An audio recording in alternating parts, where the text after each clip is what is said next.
Bom, pessoal, tendo assistido esses vídeos que vocês assistiram agora, eu vou fazer algumas questões relacionadas a esse conteúdo e aí, a partir desse entendimento, vocês vão fazer a parte de vocês, tá?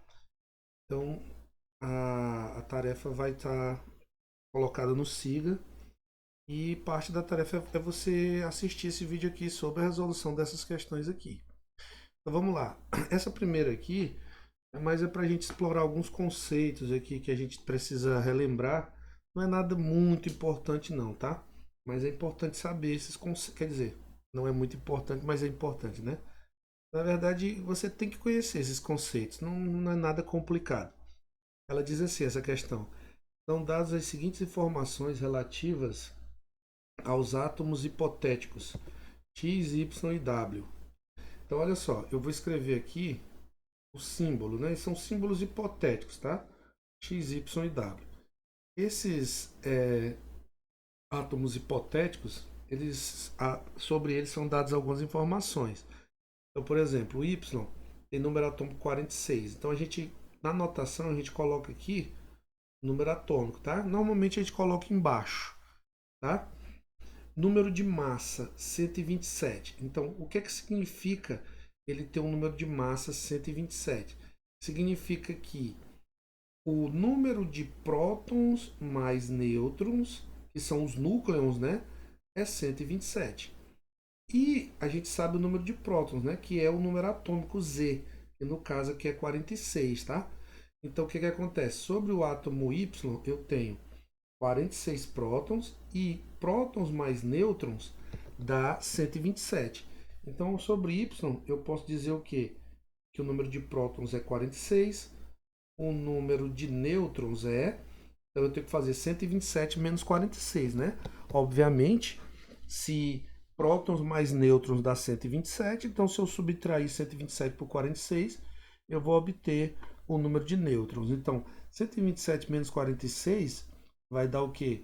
Dropa 27 aqui, dropa 20, vai dar 80. Só que eu tenho que dropar só 19, então dá 81, né? 81 o número de nêutrons. Se ele está dizendo que ele é isótono de W, significa que W tem o mesmo número de nêutrons, porque isótono significa o mesmo número de nêutrons, né? Se ele dissesse isóbaro, seria o mesmo número de massa. Então, isótono é mesmo número de nêutrons, né? A gente está colocando um Nzinho. Isóbaro é igual número de massa, certo? Que o número de massa é próton mais nêutron, né? Mas ele está dizendo aqui que W é isótono de Y. Então, significa que W tem 81 nêutrons também. Aí ele diz, o átomo X é isótopo de W. Se ele é isótopo de W, então aqui eu tenho Z, certo? E aqui também vai ser Z, porque isótopo significa igual número de prótons, ou seja, eles têm o mesmo Z, né? O mesmo número atômico. Então são isótopos. Então eu tenho Z para o número atômico de X e Z para o número atômico de W. E ele diz que o W possui um número de massa igual a 130, né? 130. Ora, aqui eu já sei uma coisa. Eu sei que para W, P mais N tem que dar 130. E eu sei que o próton mais 81 tem que dar 130, porque eu já sei que o número de nêutrons dele é 81. Automaticamente o número de prótons dele é quanto? É 130 menos 81, que vai dar quanto? 19 mais 30 dá 49. Então o número atômico aqui dele é 49. Automaticamente esse aqui também é 49. Então esse aqui é 49 e esse aqui também é 49, tá? Opa! Ai, ai, ai, que erro, né? Vocês perceberam o erro aí, né? Apaga tudo, volta, porque o número de massa 130 é do X, não é do W. Desculpe. Aqui até aqui tudo bem, né? Então aqui apaga, né? Apaga, não é esse. 130 é aqui. E aí vale a mesma coisa. Não, não vale. Porque aqui eu não sei o número de nêutrons, né? O número de massa de W é 128, que é o que ele disse aqui. Agora sim, eu faço que próton mais nêutron é igual a 128. Então, próton mais 81 é igual a 128. Então, o número de próton vai ser 128 menos 81, que vai dar o quê? O número de prótons, 128 menos 81, 19 mais 28. 20 mais 28 dá 48, então dá 47. Então esse aqui é 47. Automaticamente esse aqui vai ser 47, né? Porque eles são isótopos. Beleza. Aí ele diz: com base nessas informações, é correto concluir que o número atômico de X é igual a 47, letra A. Pronto. Simples assim. Então, eu só queria relembrar o conceito de número de massa, número atômico, o que é o isótono, o que é o isóbaro e o que é o isótopo. Na real, isso em ciência é muito pouco usado. O que é mais discutido é isótopo, tá? Agora, esse negócio de isótono, isóbaro, é muito pouco discutido em ciência. Ainda tem um tal de isodiáforos, que é uma coisa ainda que inventaram aí para cobrar questão. Mas o importante é que vocês saibam esses conceitos e nesse exemplo aqui tá claro como é que você usa, né? Tá muito claro como é que você usa. Então fiquem atentos, tá? Andando aqui para a segunda questão, você tem o seguinte: a questão diz assim: um átomo de hidrogênio ele é um átomo de hidrogênio com um elétron inicialmente no estado fundamental é excitado para um estado com o número quântico principal n igual a 3. Ele foi para o nível n igual a 3, né, pessoal? Lembre do que eu falei nos vídeos anteriores. Em relação a esse fato, qual das opções abaixo é correta? Então, o hidrogênio ele tem um elétron, né? O hidrogênio ele tem um elétron. Vou ver se dá para fazer bem aqui nesse espacinho. Então, o hidrogênio ele está aqui, o hidrogênio, ele está dizendo para mim que no estado fundamental. Então, no estado fundamental, ele vai estar no N igual a 1. Você vai ter um elétron no N igual a 1. E aí ele está dizendo que ele é excitado, ele recebe uma energia e vai para o N igual a 3. Então, esse elétron vai saltar para o N igual a 3. Tá? Aí ele diz assim: esse estado excitado é o primeiro estado excitado permitido para o átomo de hidrogênio? Não, né? Por quê? Porque o primeiro seria ele saltar para o N igual a 2, né? Que é o próximo nível, certo?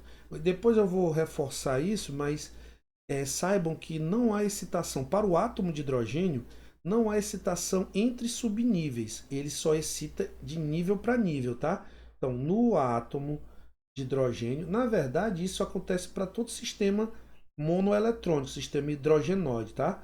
Então, no átomo de hidrogênio, a excitação apenas entre níveis, tá? Então, tipo assim, o que é que eu quero dizer? A gente viu no vídeo anterior que, por exemplo, existe no segundo nível, tem o subnível 2s e o 2p, né? Então tem o 2s e o 2p. Para um átomo multieletrônico, para um sistema multieletrônico, eu posso ter essa excitação do 2s para o 2p. Mas para o hidrogênio, que é monoeletrônico, não. Tanto faz ir para o 2s como para o 2p. Eles são degenerados para o átomo de hidrogênio, tá? Isso só serve para o átomo de hidrogênio. Então, o hidrogênio ele vai saltar para o 2, para o 3, para o 4, para o 5, para o 6. Não interessa o subnível. Se eu estiver falando do átomo de hidrogênio, ele vai saltar apenas entre níveis, tá? Então, esse aqui não é o primeiro, esse aqui está errado, porque o primeiro é para o nível 2, não para o nível 3. O nível 3 seria a segunda excitação, né? Aí ele diz: a distância média do elétron ao núcleo será menor no estado excitado do que no estado fundamental. Pessoal, eu disse para vocês lá que o número quântico principal ele está relacionado com o tamanho, né, do nível, desculpa, do orbital. Então, na verdade, basta você pensar que está aqui o núcleo, né?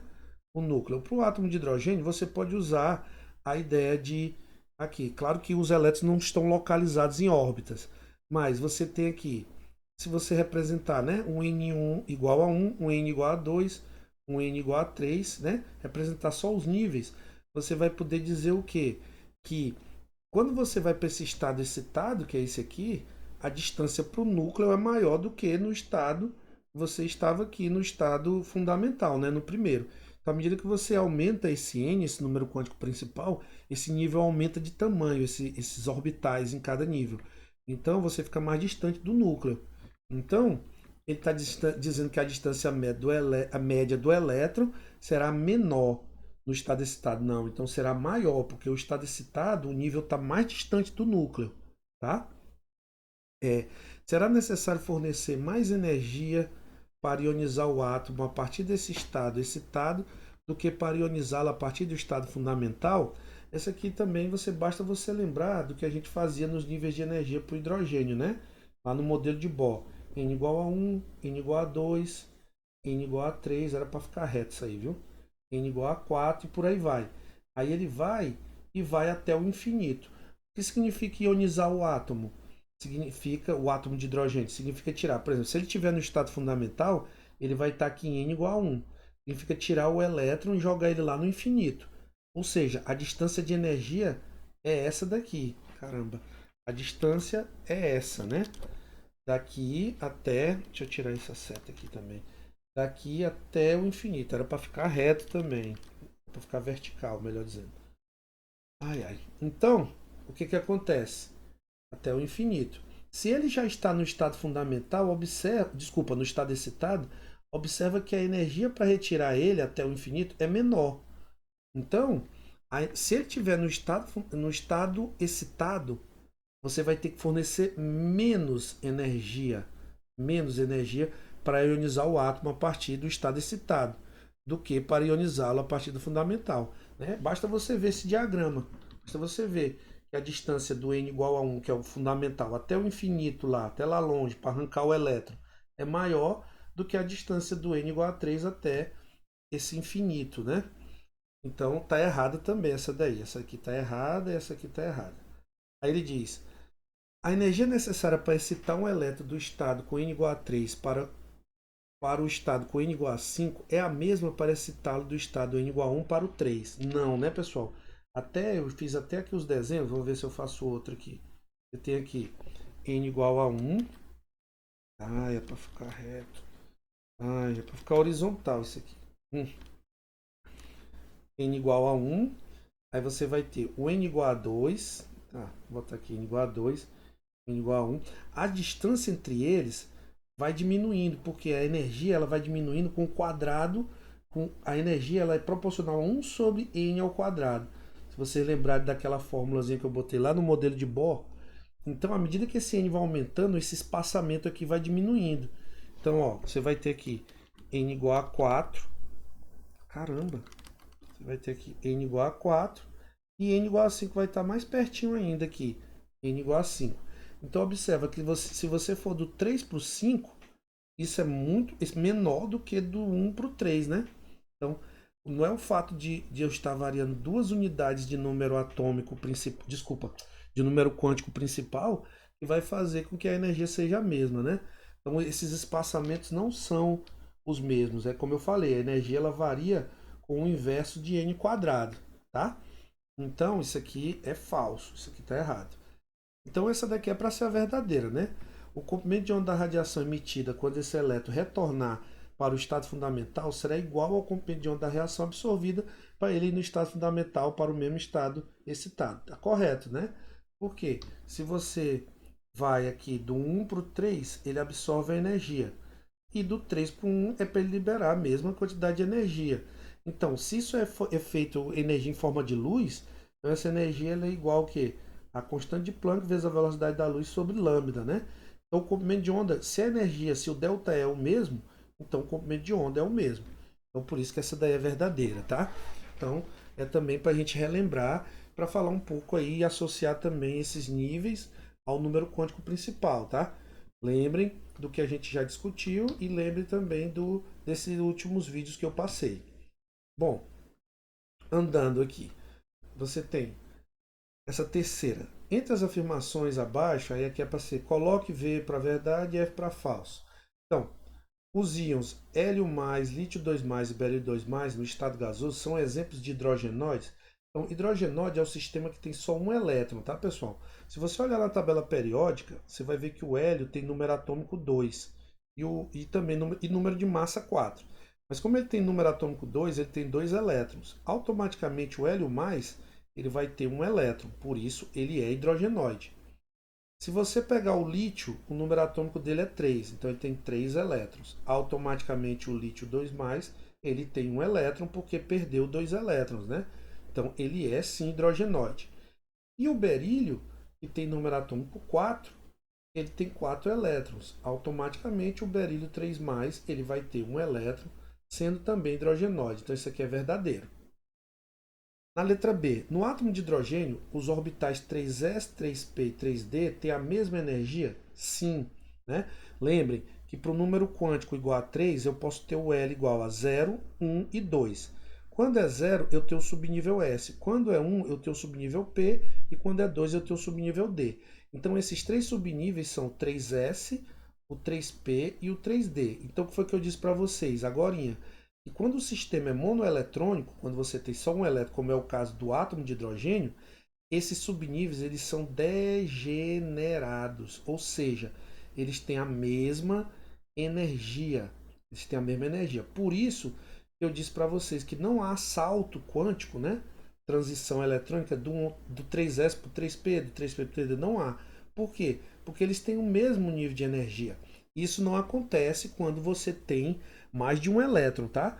Se o sistema tiver dois elétrons, essa degenerescência ela é quebrada e aí vai haver diferença de energia, tá? Que é o que ele diz aqui, ó. No átomo de carbono, os orbitais 3s, 3p e dd têm valores de energia diferentes. Então isso aqui era verdade, isso aqui é verdade também. Por quê? Porque o carbono ele já tem seis elétrons. E aí o que, que acontece? É um sistema multieletrônico. Então o 3s, no caso, ele tem energia menor do que o 3p, que é menor do que o 3d. Depois eu vou falar para vocês do princípio da construção e vocês vão ver que essa energia ela varia com a soma de N mais L, tá? Então, por exemplo, o N aqui para esse é 3, né? O 3s, o N é 3 e o L é 0, porque o S está aqui, ó.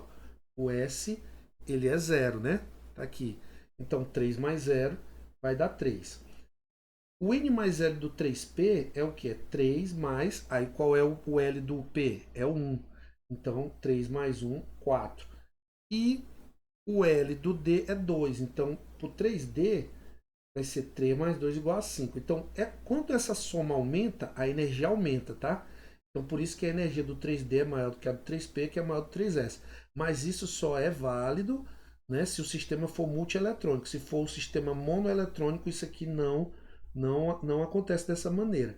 Então, inclusive, aqui eu posso ter saltos quânticos entre esses subníveis, tá? Para o carbono eu posso. Então, por isso que essa daqui é verdadeira. Aí na letra D, a densidade de probabilidade de encontrar um elétron no átomo de hidrogênio no orbital 2p é nula num plano que passa pelo núcleo. O que foi que eu disse para vocês no vídeo? Eu disse para vocês que todo orbital ele tem uma coisa que a gente chama de superfície nodal, né, que é uma superfície onde a probabilidade de encontrar o elétron é zero, no infinito. Tá? Todos eles têm no infinito, porque a probabilidade de encontrar o elétron no infinito é zero. Agora, quando você tem, no caso, o número L, que é o número quântico azimutal, ele vai te dar o número de planos nodais, tá? De planos nodais. E aí eu mostrei isso até no desenho. Por exemplo, quando você tem um orbital P, ele tem um formato assim de halteres, né? Então, você tem aqui o núcleo, aí tem, por exemplo, aqui o eixo. Se eu chamar aqui de X, aqui de Y e aqui de Z, aqui em 3 dimensões. Então, o orbital P ele vai ter essa densidade de probabilidade aqui. E bem no núcleo, que vai passar aqui pelo plano YZ, seria assim um plano aqui assim, ó, perpendicular à direção do orbital. Desse plano, a densidade é zero, que é um plano que passa bem no núcleo. Então, observe que o orbital P, o L dele é igual a 1, indicando que ele tem um plano nodal que passa pelo núcleo. Quando você tem um orbital D, do tipo D, orbital D, o L dele é 2, então significa que ele tem dois planos nodais passando pelo núcleo. Então vocês podem até recordar no vídeo anterior que eu botei lá os desenhos dos orbitais, né? Lembrando que tudo isso é teoria para orbitais hidrogenóides, para orbitais de um elétron. Mas depois, com o princípio da construção, vocês vão ver que a gente estende essas ideias para sistemas multieletrônicos, tá? Mas aqui ele está dizendo que a densidade de probabilidade de encontrar elétron no átomo de hidrogênio no orbital 2p é nula num plano que passa pelo núcleo. Isso aqui é verdade. Porque o P, o L dele é 1, indicando que ele tem um plano nodal, tá? Então eu expliquei isso no vídeo anterior e aqui nessa questão foi abordado, tá? Movendo aqui as correntes, vamos lá. Bom, ele diz assim: os efeitos quânticos incluem, em primeiro lugar, a quantização de energia. Planck e Einstein demonstraram que a energia é acondicionada em pequenos feixes, corpúsculos ou quanta, né? O nome fóton é dado ao quanto de energia eletromagnética. Dessa maneira, as ondas eletromagnéticas podem mostrar algumas das propriedades características de partículas. Outro efeito quântico é que as partículas podem exibir propriedade de onda. Ele está falando aqui da dualidade de onda-partícula, né? Então, o fóton ele pode ser ora partícula, ora onda, dependendo de como isso vai ser evidenciado, do experimento que esteja sendo feito ou do fenômeno que esteja sendo observado. Então, ele vai falar sobre isso, né? E lembre que eu falei para vocês que a equação de de Broglie ela relaciona, né, o comprimento de onda dessa entidade com a quantidade de movimento, né, que é a massa vezes a velocidade. Então eu posso inclusive calcular se eu tiver a velocidade de um fóton, a massa, né, no caso e usando a constante de Planck eu posso calcular o comprimento de onda. Isso aqui a gente usa mais para elétron, né? Porque eu sei a massa do elétron, se eu sei a velocidade do elétron, eu calculo o comprimento de onda dele associado, mostrando que o elétron também, né? Citando aqui que o elétron também tem essa dualidade onda-partícula. É uma característica das partículas microscópicas, tá? Do mundo quântico. Então, os elétrons apresentam ao mesmo tempo comportamento de partícula e de onda. Então isso aqui é verdade, correto, né? Sim. Agora, ao mesmo tempo, isso aqui é muito vago, mas o que acontece é que, dependendo do fenômeno que você esteja observando, se você observar um fenômeno de difração de elétrons, ele vai apresentar características de onda, porque o efeito de difração é uma coisa puramente de onda, puramente ondulatória. Se você pegar, por exemplo, e for observar o efeito fotoelétrico, que o elétron ele é ejetado de uma superfície metálica através de colidir com um fóton, aí você vai estar vendo o elétron como uma partícula, porque ele está tendo uma colisão aí com o fóton. Então é como se ele está se comportando como partícula. Então depende do fenômeno que você está observando. Então isso é verdade. A iluminação nas lâmpadas de neon pode ser explicada com base no modelo atômico de Dalton? Não. Você pode, no máximo, é claro que não vai ser preciso, digamos assim, do ponto de vista matemático, o modelo de Bohr. Mas do ponto de vista qualitativo, o modelo de Bohr consegue explicar, porque ele fala sobre as transições eletrônicas, né? Agora, o modelo atômico de Dalton jamais cita a natureza elétrica da matéria. Ele apenas suportou as leis ponderais, né? Vocês devem lembrar que a gente discutiu isso. Então isso aqui é falso. A quantidade de energia emitida nos saltos eletrônicos depende da frequência da onda eletromagnética associada ao salto quântico. A quantidade de energia emitida nos saltos eletrônicos depende da frequência da onda eletromagnética associada ao salto quântico. Sim, né? Porque é o seguinte, o ΔE, a gente sabe que a energia, a diferença de energia é igual à constante de Planck vezes a velocidade da luz dividido pelo comprimento de onda. Ou ainda que o ΔE é igual à constante de Planck vezes a frequência da onda eletromagnética. Então, se ele não tiver alguma pegadinha aqui, alguma palavrinha aqui, isso aqui também está correto. Talvez ele esteja considerando errado isso aqui por conta dessa expressão ao mesmo tempo. Não sei. Mas não interessa, o importante é a gente discutir essas coisas. A quantização de energia, a quantização das camadas, não contribui para o esclarecimento da estrutura do átomo. Nada a ver, né? Isso é exatamente essa quantização, o avanço dos estudos sobre os espectros eletromagnéticos, os espectros de linhas dos átomos, que mostrou, né, que favorecer a elucidação da estrutura do átomo. Então isso aqui é falso demais. A diferença de energia entre as camadas K e L é igual à diferença energética entre as camadas M e N. Não, é parecido com o que a gente falou aqui em cima, né? Deixa eu ver aqui, por exemplo, se eu chamar aqui de K, L, M, N, né?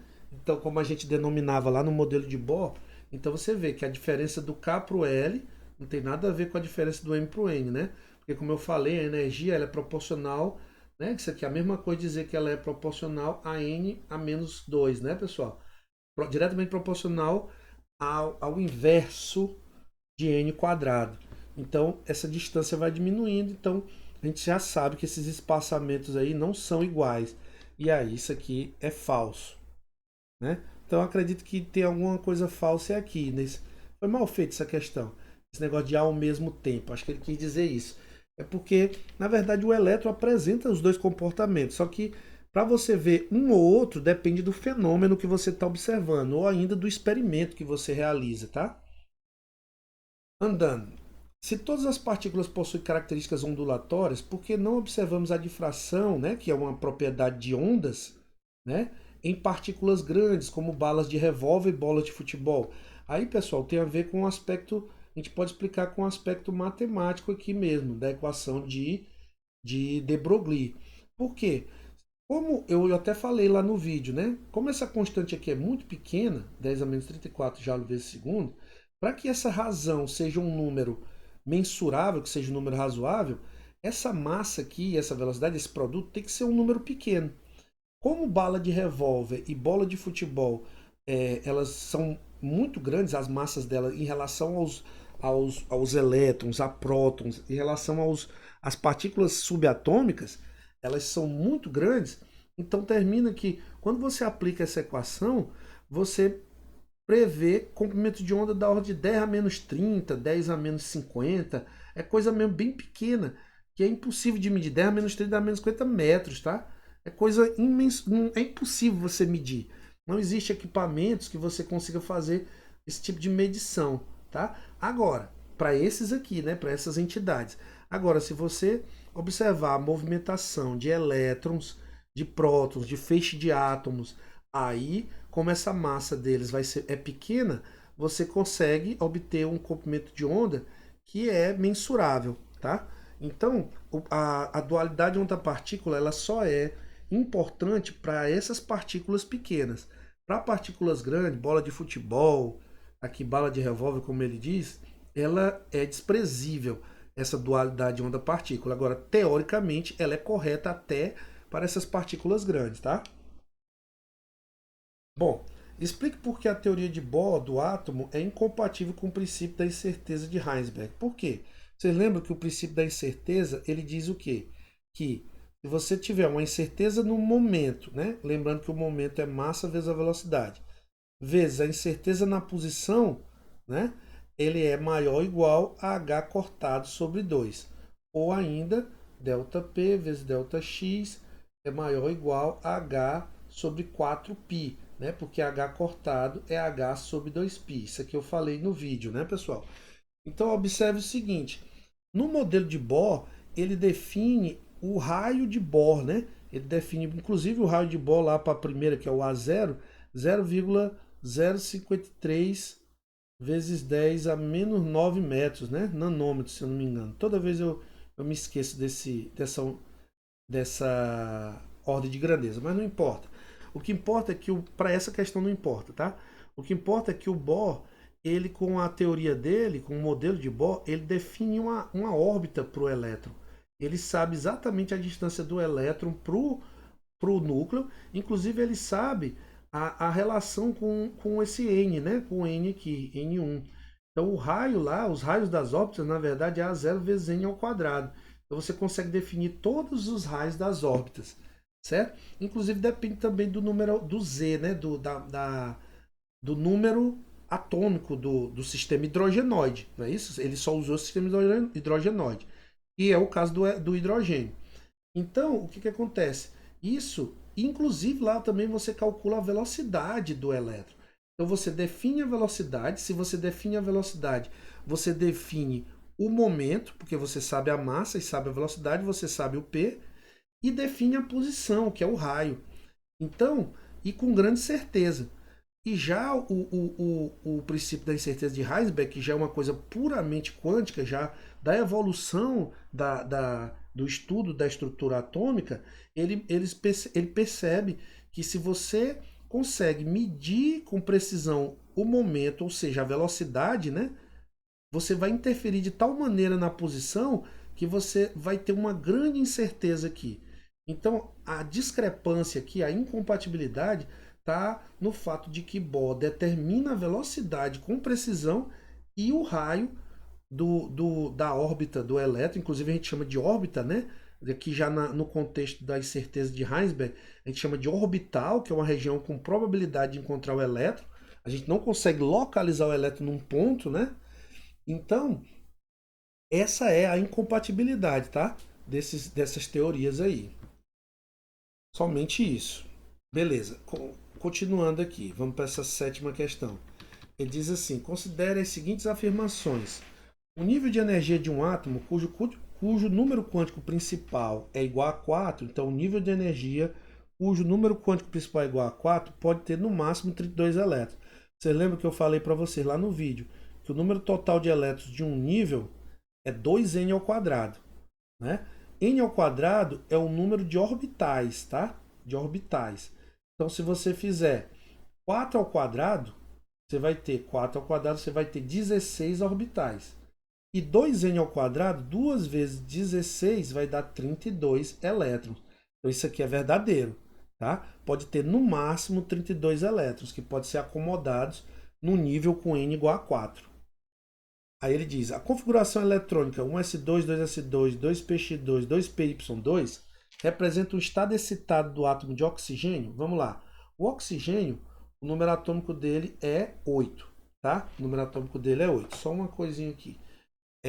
Eu não falei ainda da regra do princípio da construção, mas eu vou fazer uma observação.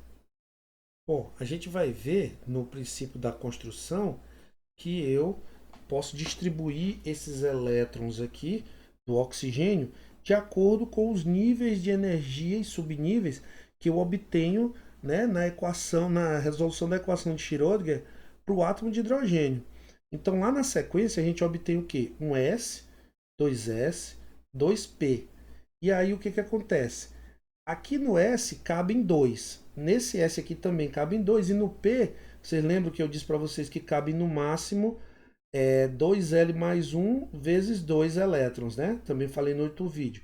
Como o L do P é 1, então fica 2 vezes 1 mais 1 vezes 2. E dá 2 mais 1, 3, 3 vezes 2, 6 elétrons. Então aqui no máximo cabem 6 elétrons. Só que eu tenho 8. Então 2, 4 e mais 4, né, para completar. Lembre também que no P eu tenho 3 orbitais. Então a gente faz aquelas 3 caixinhas. Se eu for seguir a regra de Rand, né, a regra da máxima multiplicidade, eu tenho que colocar os 4 elétrons assim, ó, um aqui, um com um espinho aqui, esse espinho, eles ficam os 3 desemparelhados e o quarto vem aqui. Então, se eu chamar aqui de Px, Py e Pz, que são os 3, eu teria um 2px2, 2py1 e um 2pz1, que é diferente do que ele botou aqui, né? Se ele colocou diferente, se isso aqui está assim, né? Pam, pam, pam, pam, que é o px com 2 e o py com 2, então isso aqui está ferindo a regra de Rand. Se ele está ferindo a regra de Rand, isso aqui é um estado excitado. Não é um estado fundamental, porque para ser um estado fundamental tem que obedecer à regra de Rand, tá? Tem que obedecer à regra de Rand. Se ele não obedece à regra de Rand, então ele está num estado excitado. Então, de fato, isso aqui é verdade, porque isso aqui está mostrando uma configuração, né, com 2px2 e 2py2 de um estado excitado do oxigênio. Beleza? O estado fundamental do átomo de fósforo contém 3 elétrons emparelhados. Ó, aqui você tem que saber que o fósforo, o número atômico dele é 15, tá? Então você vai ter um S2, 2S2, 2P6, 3S2, 3P3, que é o que a gente ainda vai discutir mais na parte de princípio da construção. O fato é, esse 3p3, quando você vai distribuir nos três orbitais, ó, 1, 2, 3, você vai ter um elétron em cada. Então, ele está dizendo que ele tem 3 elétrons emparelhados. Então, isso aqui também é verdade. Tá? Para o fósforo, isso aí é verdade. No átomo de nitrogênio, com Z igual a 7, seguindo o diagrama de Linus-Pauling, pode haver estado excitado? Pode sim, sabe por quê?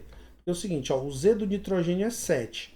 Aí você vai fazer o seguinte, como é 7, você vai ter 1s2, 2s2, 2p3. Aí, o que vai acontecer? Esse P3, para que seja estado fundamental, esses elétrons eles vão estar assim, um em cada dos orbitais P. Agora, se ele tiver assim, né? Se ele tiver assim, como eu acabei de falar, por exemplo, ele já está num estado excitado. Ele aqui está num estado excitado e esse aqui está num estado fundamental. Então, o nitrogênio, ele admite sim a possibilidade, né, com Z igual a 7, seguindo o diagrama, de estar no estado excitado. Porque o diagrama ele só vai te dar isso aqui. Né? Ele vai te dizer que tem 3 elétrons no subnível P.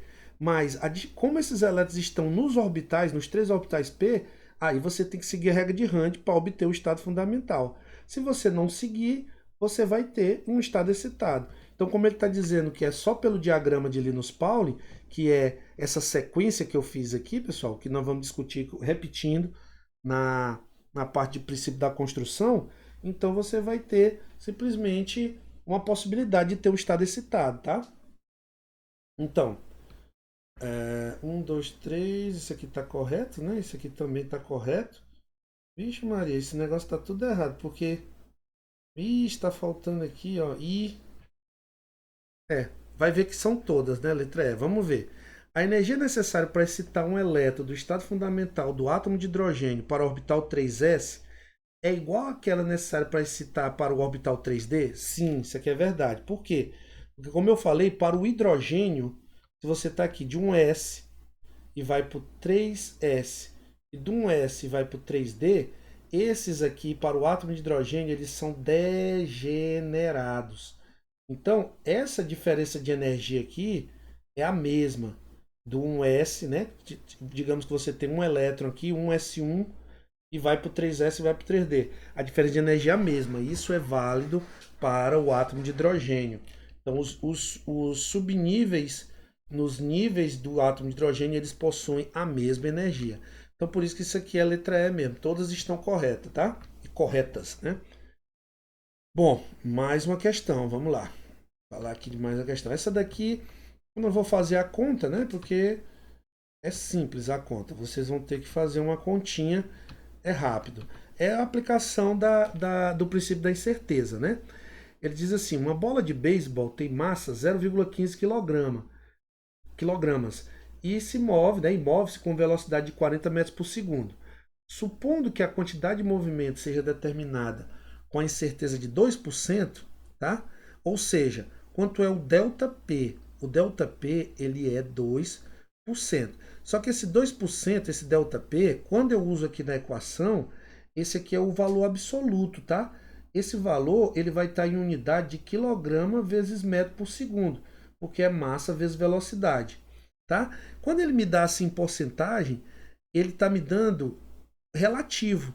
Ele está me dando o ΔP sobre o momento, tá? Porque, inclusive, ele está colocando em porcentagem, tá?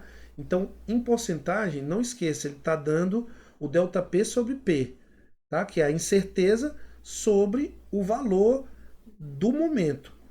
Aí, de acordo com o princípio, qual a incerteza inevitável que se comete ao medir a posição dessa bola? Então, ele quer saber o ΔX, tá? Ele quer saber o ΔX. Então, vamos lá. Quem é o ΔP? O ΔP é 2% vezes o P. Ah, qual é o P? Ora, a gente sabe que o P... Então, 2% é 2 sobre 100, né? O P é a massa vezes a velocidade. Então, basta você fazer ΔP 2 sobre 100.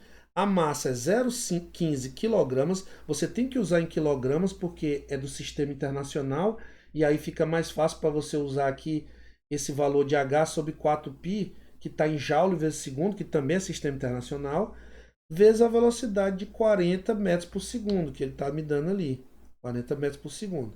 Então o que, que você vai ter? Você vai ter o seguinte, que ΔP vezes ΔX é maior ou igual, né, a H sobre 4π. Esse é o princípio da incerteza. Então quem é ΔP? É 2 sobre 100 vezes 0,15 vezes 40, vezes o ΔX, que é maior ou igual a H sobre 4π. Isso aqui vai dar quanto? Eu vou fazer a conta aqui. O ΔX ele vai ficar maior ou igual, ou seja, ele tem um valor mínimo, né? Que é quando você admite a igualdade. Então ele pode ser maior ou o valor mínimo, que é o resultado dessa conta. O resultado dessa conta, eu tenho que pegar 5,3 vezes 10 a menos 35, né? Que é esse valor aqui, o valor disso bem daqui. E eu tenho que multiplicar por 100 e dividir por esses valores aqui. Então eu vou fazer aqui, vai dar quanto esse ΔX? Lembrando que se você colocou em quilogramas e metro por segundo, esse ΔX, como é posição, ele vai ser dado em metros, tá? Ele vai ser dado em metros. Bom, isso aí vai dar 4,4 vezes 10 a menos 34. Então isso aqui vai dar 4,4 vezes 10 a menos 34. Pessoal, em metros, isso aqui é tão pequeno, que não faz a menor diferença para uma bola de beisebol. Isso aqui é para mostrar que esses princípios eles só valem para o mundo atômico, microscópico, entendeu?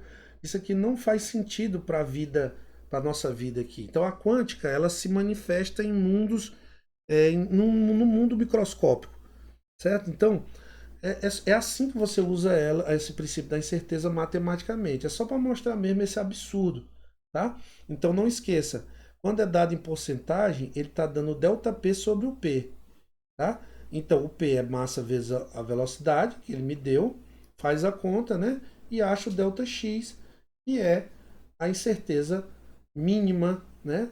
Na posição. Ela pode ser ainda maior, mas isso aqui é a incerteza mínima. Ou seja, a incerteza fica cada vez maior, né? Pode ficar maior. Bom, nessa outra, a velocidade, agora sim a gente vai usar aqui para uma molécula, né? Vai usar para uma molécula. Não, mas no caso aqui é princípio da dualidade onda-partícula. Então, a velocidade média de uma molécula de hidrogênio a 20 graus é 1,93 vezes 10 a 3 metros por segundo. Qual o comprimento de onda associado ao movimento da molécula de H2 a essa temperatura? Bom, você tem que lambda é igual a H sobre P. Ou seja, o comprimento de onda é a constante de Planck sobre m vezes v. Então basta você fazer. Aqui você tem que saber qual é a massa da molécula de hidrogênio, né? A molécula de hidrogênio ela é composta por 2 átomos de hidrogênio. Então, o átomo de hidrogênio, a gente diz que em massas atômicas ele pesa 1 U, certo? Mas 1 U é igual a 1,66 vezes 10 a menos 20. Deixa eu lembrar do valor aqui. Toda vez eu tô velho, eu esqueço essas ordens de grandeza. É 1,66 vezes 10 a menos 27 quilogramas. 1 U é 1,66 vezes 10 a menos 27 quilogramas. Eu preciso contar o peso dos elétrons que estão aqui na ligação? Não, porque eles são 2.000 vezes mais leves do que os prótons, né? Então o que eu tenho que fazer é pegar a massa do hidrogênio somente como 2 vezes, como são 2 prótons, 1,66 vezes 10 a menos 27 quilogramas, tá? Então isso aqui vai dar o quê? Não interessa, né? Você vai ter a massa da molécula. Então basta você fazer que o comprimento de onda vai ser a constante de Planck, 6,63 vezes 10 a menos 34 joule vezes segundo, sobre 2 vezes, que é a massa, 1,66 vezes 10 a menos 27 quilogramas, vezes a velocidade, que é 1,93 vezes 10 a 3 metros por segundo. Colocando tudo no SI, esse comprimento de onda vai ser dado em metros, tá? Vai ser dado em metros. Então, não interessa para mim o valor não, vocês fazem aí, tá? Então o valor, o fato é, esse valor ele vai dar aqui, se eu não me engano, vai dar da ordem de nanômetros, vai dar 10 a menos 9 metros, alguma coisa assim. Ou 10 a menos 10, tá? Ou 10 a menos 10 metros. O fato é, são valores que são mensuráveis. Por quê? Porque são para uma molécula de hidrogênio. Então você está tratando aqui de um mundo microscópico. Se fosse para uma bola de boliche, uma bola de futebol, uma bala, esse valor era tão pequeno, que seria desprezível, impossível de ser medido.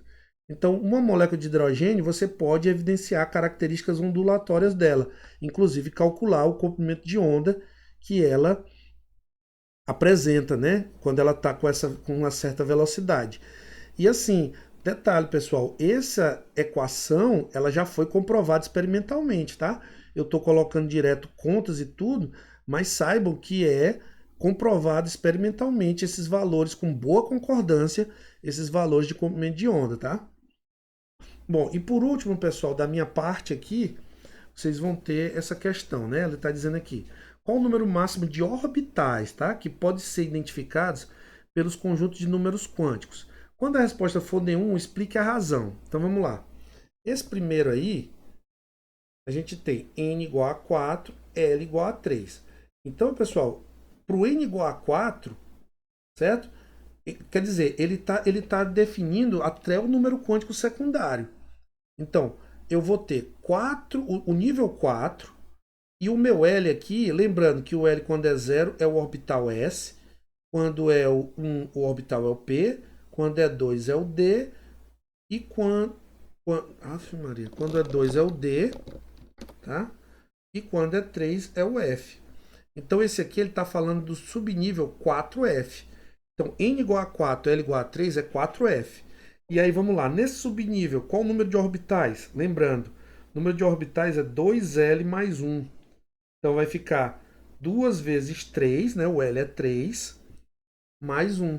Então isso aqui vai me dar 7 orbitais, tá? Não é número de elétrons. O número de elétrons dá 14. Por quê? Porque cada orbital cabe 2, certo? Bom, n igual a 5. O número de orbitais, só para n igual a 5, a gente já sabe que é n ao quadrado. Então, 5 ao quadrado vai dar 25 orbitais. É o que pode ser no máximo. Quer ver? Vamos comprovar. Ó. E para o 2, você vai ter o seguinte. N igual a 5, o número de orbitais é n quadrado. Então, fica 5 quadrado igual a 25 orbitais. Quer ver como vai dar 25? Se o n é 5, o L pode ser 0, o L pode ser 1, o L pode ser 2, o L pode ser 3 e o L pode ser 4. Não é isso? Quando o L é 0, você faz 2L mais 1 para obter o número de orbitais. Então, 2L mais 1, 2 vezes 0, 0 mais 1, aqui vai me dar um orbital. Aqui, 2L vezes 1, né? Desculpa, 2L mais 1 fica 2 vezes 1, 2 mais 1, 3 orbitais. Aqui, no 2, 2 vezes 2, 4, com mais 1, 5 orbitais. Esse aqui, 2 vezes 3, 6, com mais 1, 7 orbitais. E para L igual a 4, eu tenho 2 vezes 4, 8, com mais 1, 9, 9 orbitais. Agora, somando isso aqui tudo, 1 e 3, 4, 4 e 5, 9, 9 e 7, 16, 16 com 9, 25 orbitais. Da mesma forma que a gente postou aqui direto com n igual a n quadrado. Entenda que nessa letra B, ele pediu só n igual a 5. Foi diferente da primeira aqui, né? Do item 1, melhor dizendo. Ele colocou n igual a 4, L igual a 3. Aqui é n igual a 5, tá? Então, 25 orbitais. Nesse 3, ele bota n igual a 2, L igual a 2. Essa aí eu já estou vendo que é 0. Por quê? Por que é 0? N igual a 2 e L igual a 2 não é permitido. Por quê? A gente sabe que o L, o número quântico secundário, ele vai de 0 até n menos 1, não é, pessoal? Então, se o n é igual a 2, o L só pode ser 0 ou 1, certo? Ele não pode ser L igual a 2, é proibido. Então, essa daqui, ela não tem, ela é 0 orbitais. E por quê? Porque L igual a 2 para N igual a 2 é proibido. Isso é resultado da equação de Schrödinger para o átomo de hidrogênio. Não esqueça. Já no 4 aqui, N igual a 3, L igual a 1 e o ML igual a menos 1. Aqui a gente já sabe o seguinte, ó, o número quântico terciário, ou magnético, né, ele está dizendo N igual a 3, L igual a 1, é permitido, né? E ML igual a menos 1. Então, lembrando, o N igual a 3, esse aqui é o quarto item lá, né? O n igual a 3, o que você tem? Você tem a possibilidade de ter L igual a 0 e L igual a 1, então está correto. Aí, quando L é igual a 1, o ML ele pode ir de menos L até mais L. Então, ele é menos 1, 0 e mais 1, que são as orientações no espaço, né? Dos três orbitais. Lembrando que aqui ficaria 3P, né? Esse subnível. Então, você tem só, ele está se referindo só a esse orbital aqui. Então, na verdade, para qualquer ML, você só tem um orbital, porque um ML ele define só uma orientação no espaço, né? Que é o número quântico magnético ou terciário. Beleza? Então, tudo isso aqui, pessoal, que eu falei para vocês, tudo isso é desse conteúdo e daqueles 2 vídeos anteriores que eu passei para vocês, né? Então, a tarefa vai ser passada, tá? Assistam aos vídeos e até a próxima, tá? Aguardem.